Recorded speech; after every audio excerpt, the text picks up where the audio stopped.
ತರುವಿನ ನೆರಳು ಕೊಡುವಂತ ಸುಖವು ಕೊಡುವನು ಕೃಪೆಯ ದಿನವು. ಸ್ಥಿರ ಇರುವ ಮನ ಎನಗಿರಲಿ, ಶರಣಾಗತಿ ಎಂದು ಬರಲಿ. ಭಗವಂತನ ಪ್ರಿಯ ಮಗನಿವನ ಸಾರಿ ಬದುಕು ಇರಲಿ.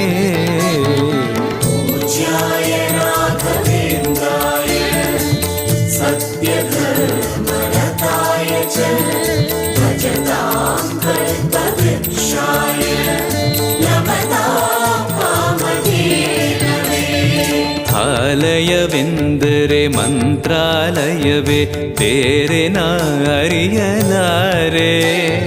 ರಾಜನು ಎಂದರೆ ಶ್ರೀ ಗುರುರಾಜನೇ ಮತ್ತು ನಾ ತಿಳಿಯಲಾರೆ. ಆಲಯವೆಂದರೆ